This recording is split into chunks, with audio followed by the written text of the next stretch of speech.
ORSL అనే product మీద పోరాటం చేసి అది ప్రోడక్ట్ నిషేధించాలని చెప్పేసి ఆర్డర్స్ తెప్పించగలిగారు. గత 8 సంవత్సరాలు దాని మీద పోరాటమే చేశారని చెప్పాలి. అది విన్ అయ్యారు అని దాన్ని సంతోషించే లోపే వీళ్ళు మళ్ళీ స్టే తెచ్చుకోవడం ఇదంతా ఎలా చూడాలి? ఏం జరుగుతోంది ఈ కేసులో? ఇప్పుడు ఫస్ట్ ఓఆర్ఎస్ అనేది చాలా మంచిది. అవును. ఓకే. కానీ అది వాళ్ళు ఏమి ఇవ్వాలి మనము మోషన్స్ ఆర్ డీహైడ్రేషన్ ఉన్నప్పుడు ఇచ్చేది WHO రికమెండెడ్ ఫార్ములా ఇవ్వాలి. ఇప్పుడు ఈ కంపెనీ వాళ్ళు ఏం చేశారంటే దీని మీదే ఓఆర్ఎస్ అని వాడి పక్కన ఒక ఎల్ పెట్టి ప్రతి చోట ఎక్కడ వదల్లా, ఫార్మసీస్ వదల్లా, హాస్పిటల్స్ వదల్లా, ప్రతి చోట ఈజీగా స్టోర్స్ లో దొరుకుద్ది. మేమే చాలా సార్లు తీసుకున్నాం. వాళ్ళ ఆర్గ్యుమెంట్ ఏంటంటే మేము దీన్ని ఓఆర్ఎస్ అని మార్కెట్ చేయట్లా అని చెప్తారు. కానీ ప్రతి చోట ఉండటము అండ్ ఎవరి ఓఆర్ఎస్ అని వెళ్ళి అడిగినా ఇది ఇవ్వటము. మన దగ్గర వీడియో ప్రూఫ్స్ కూడా బోల్డ్ అన్నీ ఉన్నాయి. లిటరల్లీ నేను ఎక్స్పీరియన్స్ అది అసలు చెయ్యని ఫ్యామిలీ ఉండరు.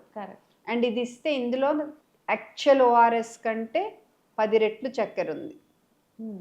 WHO రికమెండెడ్ ఫార్ములాలో 13.5 గ్రామ్ ఉండాలి లీటర్కి.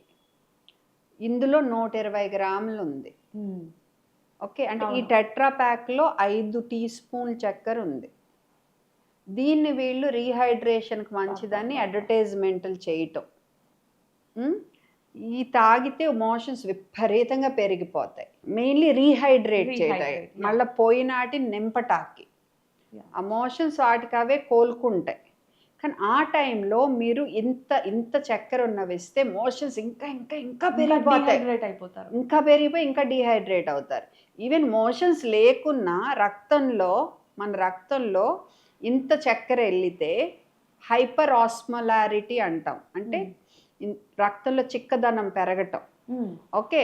దానివల్ల కూడా నీరు రక్తంలోకి వచ్చేసి యూరిన్ లాగే వెళ్తాం. అందుకే మీరు మాజాలు కోకోకోలాలు తాగినప్పుడు ఇమీడియట్గా దాహం తీరినట్టు ఉంటుంది. బట్ కాసేపటికి వాష్రూమ్కి వెళ్తారు, మళ్ళీ తాగుతారు.